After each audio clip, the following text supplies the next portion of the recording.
Techniquement, tout le monde est infidèle. Tout le monde est infidèle. Je peux te démontrer par USB pendant 1 heure que tout le monde est infidèle sans me répéter une seule fois. Et dis-tout qu'on n'a même pas encore commencé la vidéo, qu'on a encore fait le concret. Tu vois ce Nathan fait dans la vidéo aussi. Tu vois ce Nathan. Quand c'est Nathan, elle n'est pas sur Nathan. Quand c'est Nathan, elle est pas sur Nathan. Tu vois, tu ne suis pas déjà moi. Ah oui.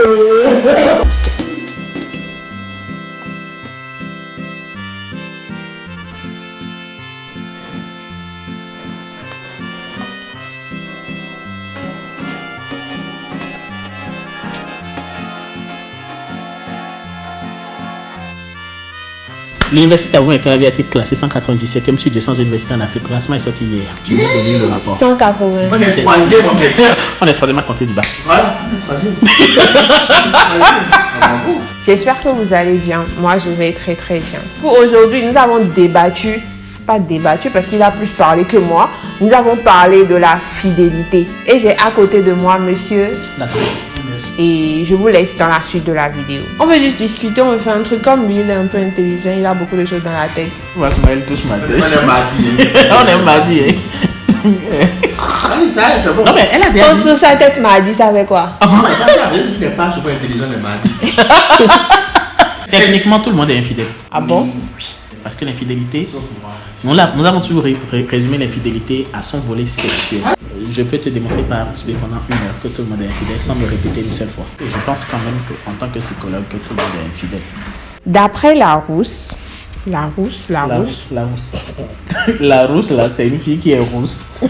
D'après Larousse, la fidélité, c'est la qualité de quelqu'un qui est fidèle, dévoué, attaché à quelque chose ou à quelqu'un. Et le contraire, c'est déloyauté, félonie, fourberie, perfidie, traîtrise. Généralement, on associe directement la fidélité au fait de tromper par l'acte sexuel une personne, son partenaire. Parfois, même en amitié, on parle aussi de fidélité. Quand tu vois ton ami qui parle trop avec d'autres personnes, tu dis là, tu es en train de me tromper avec d'autres personnes, tu veux plus de moi, tu veux plus de notre amitié, nanana. Maintenant, toi, tu vas nous dire ce que tu penses. Qui dit fidélité dit loyauté, tu vois. Donc, quand tu es fidèle à quelqu'un, c'est que tu lui es loyal. Autrement dit, vous les deux, vous devenez fusionnels. Vous êtes un. Ok. Tu vois. Donc, il ne s'agit pas d'être forcément d'accord sur tout. Mais l'autre devient ton référent. Super. Tu vois. Donc, est-ce que ce que tu dis est contraire à ce qu'il pense? Ce n'est pas un problème. Vous en discutez. D'accord. Maintenant, quand on en vient au couple, ça va beaucoup plus loin. Dans un couple, bien entendu, nous évoquons surtout et beaucoup plus la fidélité sexuelle. Mais il y a également la fidélité affective, la fidélité financière et la fidélité émotionnelle. Ok. Et aujourd'hui, nous avons tellement normalisé certaines choses que nous sommes tous infidèles sans nous en rendre compte. C'est-à-dire quoi? Dans le couple, chaque partenaire, chacun des deux partenaires a un meilleur ami qui n'est pas son amoureux. Son amour. Oui, avec qui il partage ses secrets, avec qui il va partager ses blessures, ses frustrations. C'est pour cela que un peu partout sur Internet, il y a des questions du genre: est-ce qu'une femme peut avoir un meilleur ami? Est-ce que tu peux permettre que mon homme ait une meilleure amie? Est-ce que l'amitié entre garçons et filles, ça existe, et tout. des trucs comme ça? C'est juste un faux débat. Pourquoi? Parce que le partenaire avec qui tu t'aimes est censé être ton ami. Vous êtes censé discuter de tout et de rien. Oui. Nous, en psychologie, nous disons que les discussions les plus gênantes font les relations les plus fortes. Entre partenaires, les discussions les plus gênantes font les partenariats les plus solides. Et donc, du moment où le mec, il est obligé d'exporter ce qui se passe dans le couple auprès d'une amie, d'un parent et tout, il fragilise déjà la relation de confiance qu'il y a entre la fille et lui. Ouais, c'est un peu comme la femme qui va se lever, qui a besoin peut-être, disons, de 2000 € pour importer des produits qu'elle vend. Et son homme lui dit: bon, là tout de suite je n'ai pas 2000 €. Qu'est-ce qu'elle va faire? Elle se lève, elle va voir un copain, un camarade, et lui parle de son besoin de 2000 €.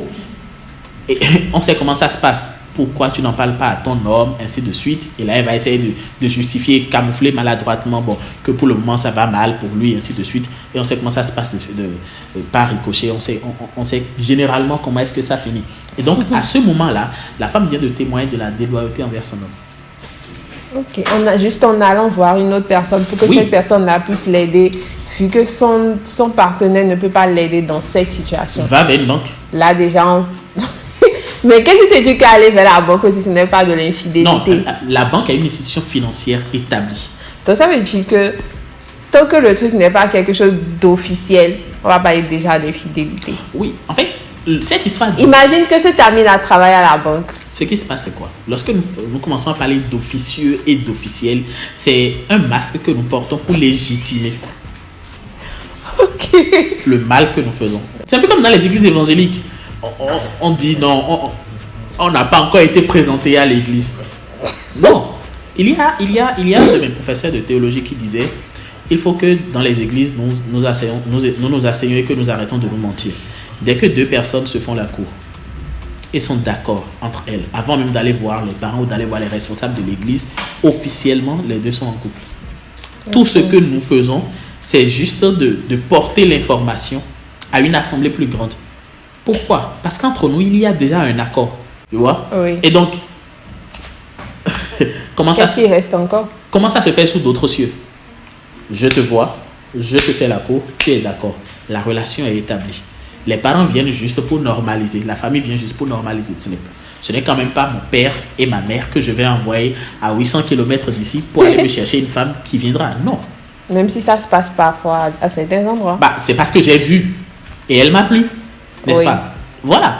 Et donc, même lorsque les parents y vont, on discute, la fille aussi, on lui pose des questions. On dit, ah oui, tel mec, d'accord, rien ne se fait aveuglément. Et donc, dès le moment où il y a ce lien émotionnel établi entre les deux individus qui se sont jurés fidélité, parce que oui, venir devant le maire, ce n'est qu'une formalité. Quelque chose s'est passé dans le secret.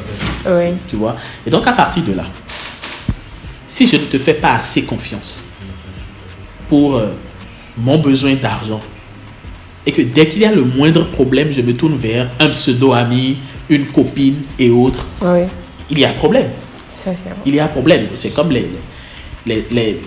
les hommes qui vont dire à leur cousine et autres que ma femme fait ci, ma femme fait ça. Si vous avez un problème dans le couple, là, allez voir un psychologue. Allez chercher un thérapeute. Mais le psychologue, c'est payant. Et si on n'a pas les moyens, comment on peut faire? Le psychologue, il est tenu par le secret professionnel. Et aujourd'hui, il y a beaucoup... C'est gratuit aussi. Il y a beaucoup de psychologues, d'accord, qui ont des programmes de prise en charge gratuite. Et sur ce point, j'aimerais que tu me dises, tous ceux qui disent sur Internet, un peu partout, qui peuvent aider les couples à gérer leurs problèmes, à pouvoir aller mieux et tout, genre. Si c'est leur travail, ce n'est pas un problème. Et il les reçoit en sa qualité de thérapeute, de conseiller, de consultant. Ça s'arrête là. Mais dès que l'un des partenaires du couple, d'accord, dès que l'un des deux se lève et va trouver quelqu'un d'autre, pas en tant que thérapeute, il ne paye pas. Il n'y a pas de transaction pour recevoir conseil et qu'il se lève. Il y a également une autre relation qui se crée. Si c'était par exemple ma mère ou mon père ou bien ma petite soeur ou ma grande soeur. Il faut que nous fassions une séquence. Comment dire? Il faut circonscrire le débat. La famille, c'est différent. Dans la Bible, on dit l'homme quittera son père et sa mère dans Genèse chapitre 2, s'attachera à sa femme. Le quitter dont on parle, ce n'est pas seulement quitter géographiquement. Ce n'est pas seulement quitter la maison de ses parents. Tu dois quitter les parents sur le plan financier. Tu dois quitter les parents sur le plan psycho-émotionnel. Cela veut donc dire que dès qu'il y a problème et que le garçon, au moins de problème, il couvert son papa pour demander conseil, alors il n'a pas grandi. La fille, moins de problème, elle couvert maman, que moi, mon mari m'a fait si, elle n'a pas grandi. Deux personnes qui se mettent en couple sont deux personnes responsables et matures. Je ne parle pas des amourettes du collège ou du primaire. Non. Là encore, on voit des enfants aujourd'hui qui semblent être bien plus matures que bien des adultes. Exactement. Bien de jeunes adultes. On en vient aujourd'hui au moindre problème. Qu'est-ce qu'on fait? On va voir un pseudo-coach sur Internet. On lui dit, publie-moi ceci en anonyme. Toute personne qui vit une situation, qui voit sa situation étalée sur Internet, sait que c'est sa situation.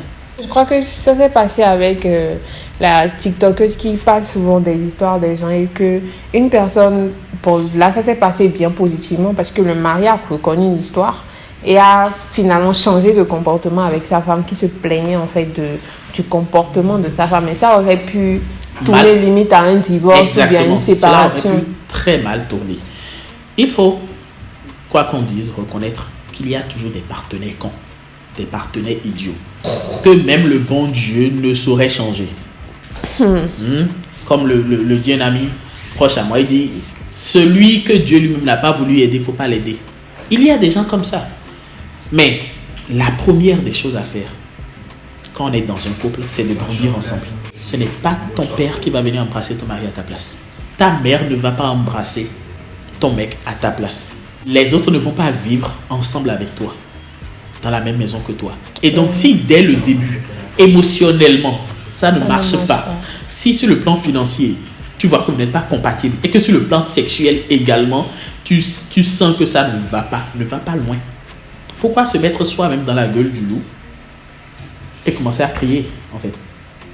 Là, je peux dire que parfois, certaines personnes se trouvent dans des situations où ils se disent, c'est mieux que je reste là. Je veux pas de problème, je veux pas aller tout recommencer à zéro et me chercher encore, parce que il y a plein d'étapes. Il y a l'étape rencontre, il y a l'étape apprendre à connaître la personne, il y a l'étape maintenant apprendre à se connaître entre nous de façon intime et de façon assez personnelle et tout. Et il y a l'étape apprendre à vivre ensemble quelque chose qui est vraiment... Parfois même vous passez 10 ans ensemble, vous avez même du mal encore à vivre ensemble. Et tu as déjà eu un chien? Oui. Tu es d'accord avec moi que chaque fois que tu adoptes un nouveau chien, il faut recommencer à zéro? C'est quoi c'est... N'est-ce pas? Non, je ne compare pas un partenaire à un chien. Oui, je sais, mais genre... Mais en toute chose, oui, les nouveaux recommencements nous permettent de nous améliorer. c'est vrai, c'est un peu comme quand on dit que chaque échec, on apprend de chaque échec. Exactement. On apprend de chaque échec.